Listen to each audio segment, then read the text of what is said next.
me, desserts are the grand finale to any meal.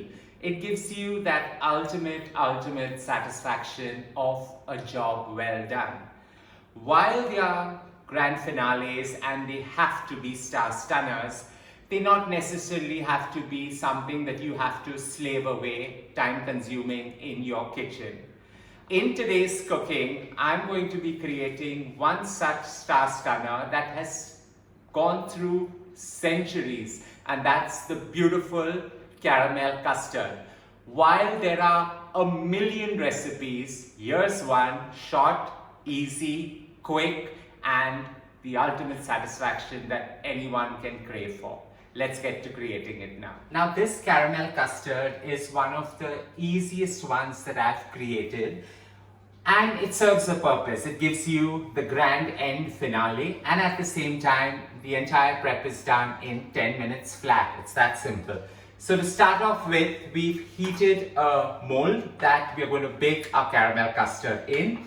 And I'm just going to add about a tablespoon of sugar to create that perfect gooey and luscious caramel. So about a tablespoon of sugar goes in.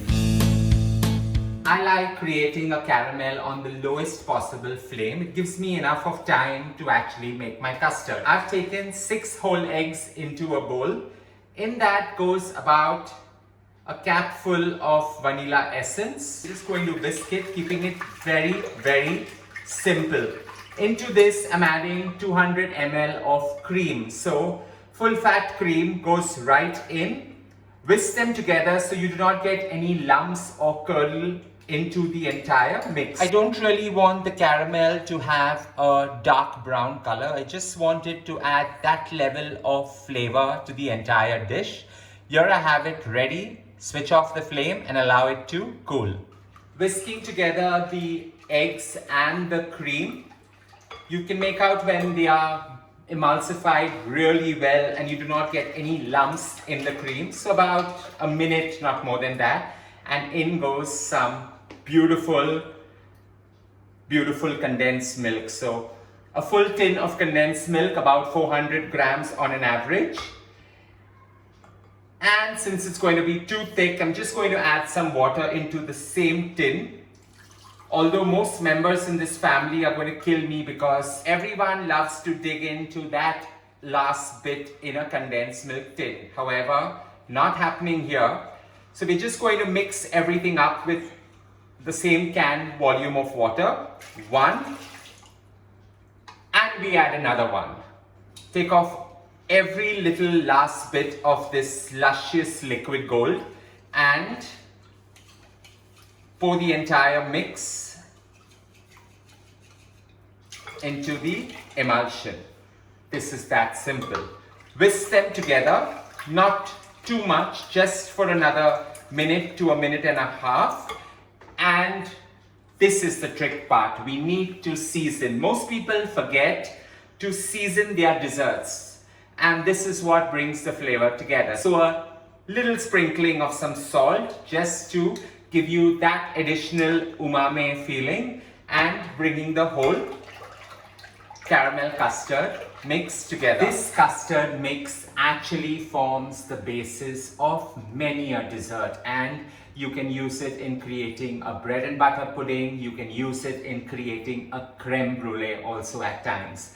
For the caramel custard, while you can add a little bit of nutmeg to the entire mix, scenting the entire mixture, that's for another variation and another time. Now, when you are adding the custard into the mold, always ensure the mold is nice and cold. It's come down to room temperature before you add this beautiful custard straight into it. So add the custard into the next one as well.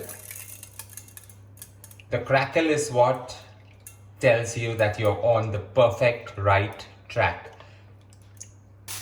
While I'm putting this into an oven, you can also steam this in a cooker. But ensure you steam it not more than 15 to 20 minutes and allow the entire custard to cook with its own steam and own internal heat. I'm just wrapping this entire mold with some aluminium foil so that the upper part of the custard doesn't burn in the oven. I'm going to put this into a water bath now, and it goes straight into the oven. So while for most desserts a water bath requires you to have the water hot, for a caramel custard, always remember, start with cold water and let it build up in the oven, ensuring that you do not really burn the overall custard. In it goes for 40 minutes at 160. There you have it.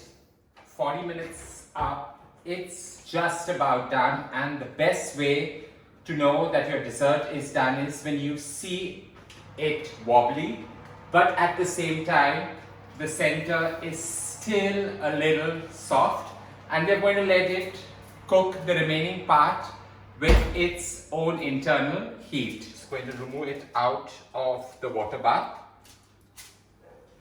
and we're going to allow this to come down to room temperature and then put it into the fridge to chill for at least 6 hours, and it's ready to enjoy.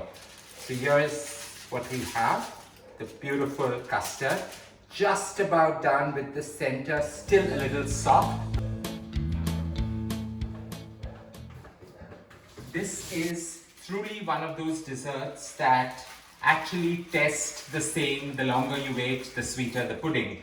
So with this chilling in the refrigerator for nearly 6 hours, it's now time to just loosen out the entire circumference and demold it. A caramel custard warrants a fantastic platter because this is what's going to give it that beautiful star element that's required to actually get this dessert out.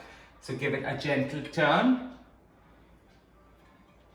a gentle push, and here we have. This dessert has been known to bring out the best flavors that's required, and that is it. Now you tell me, this beautiful dessert doesn't require any garnish ever. Famed and beautiful caramel custard.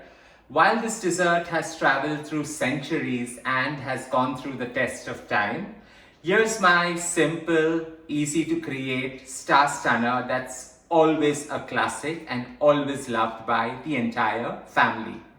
Don't forget to share some love by hitting on the like button, and do subscribe to my channel.